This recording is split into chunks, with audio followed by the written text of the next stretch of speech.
I have some questions sent to me about creating a piecewise model from regression. This is going to be similar to Desimo's project number 9, although I'm not going to be using the data from that project. I'm going to ask you to do that part of it yourself. So I started one table right here where I've got a few ordered pairs in here that I'm going to find a regression equation for. So this is an x1, y1 data table. So my regression for a linear equation is going to have y1 approximately mx1 plus b. And it's an approximate model right there.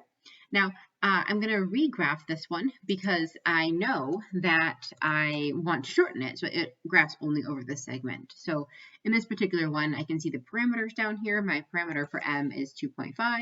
That's my slope x plus my parameter for b, 1.33. And it graphs right on top of the previous one, so I can turn the previous one off. And now that I've retyped it, I can shorten this. And I can shorten it over this restricted domain, which is going to be found from my table here with a first input of x being 1, oops, x there, and a terminal of 3. As you can see from the table, we began this at 1 and we ended this at 3. Okay, so let's say we have another piece. It's the regression model. I'm going to make a folder real quick because in the project, we were asked to put each of the pieces in folders. So I'll have my folder number 1, and I'm just going to drag these into it so that I can collapse the folder and look at the next piece. All right, so I'm going to start my folder number 2. And again, it's going to, I'll make a piece that comes off the end of this and kind of goes down. So sometimes it's very convenient to use the same ordered pair that you ended with. If that works for your data set, it's going to depend on what your data set looks like. Sometimes they won't connect. So I'm going to make this first one connect. So this ordered pair for my first table was 3, 9. So I'm going to keep that ordered pair in here again. So we'll put 3, 9 here. Now you're going to use data to get these points. I'm making them up right now for this model. So you're going to make sure that you use the data in your project assignment and fill these in accordingly with what looks like the next several points that fit the pattern. I'm just going to make up a couple here, and we will, maybe that's a little too far, so let's make that, looks good. And let's see how our regression fits for that one. Now, because this table is not the first table, it's second table, I can't use x1, y1 because that was from the first table, right? I used x1, y1 in this regression. I always match my tables. So this regression is going to have x2 and y2 in it. It's still a linear regression, so it's still y2 approximately mx2 this time plus b.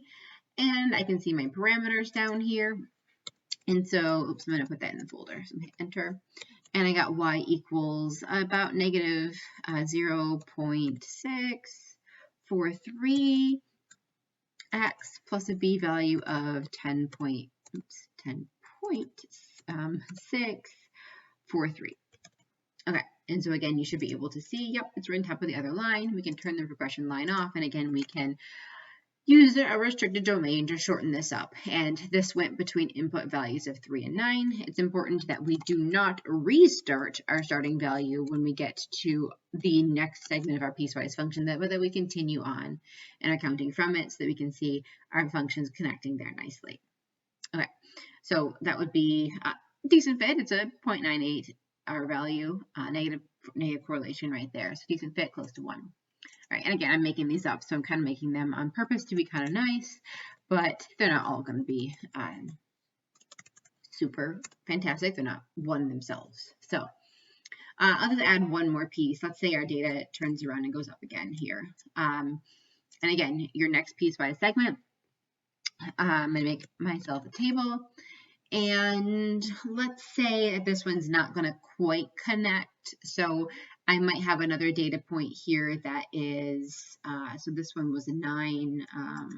So maybe I don't start at 9.5, but let's say I start at 10.8. Let's just say the data does something funky here. And it doesn't really look like that one's going to be part of this next segment. So I'm going to have my next segment continue off from this place. So we'll do 10.8, we'll do 11. 12, and then we'll do 12.15, something like that. Just making up some numbers to do our next regression with. So they don't have to connect, though they can, and maybe we can look at how that would change this, but just showing you something a little bit different. Again, regression, match your table. So instead of x1, y1, this table's the third table, so I'm going to have x3, y3. So y3 approximately mx3 plus b, and shorten it. This time y is equal to 3.5x plus, actually negative, minus 26.833.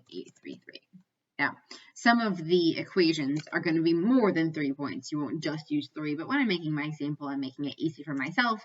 You won't have just 3, you'll have more in many cases. All right, and so my lowest value here is 10, my highest is 12, and so I match my table with my inequality. All right, and you can see this segment up here. Now, I wasn't very good at making up points that weren't going to connect. Mine do connect.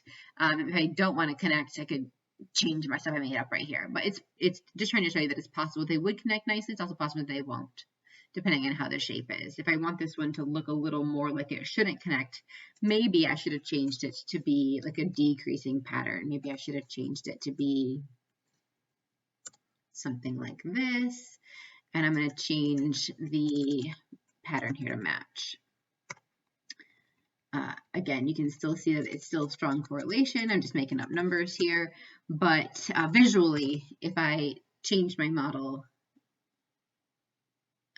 here,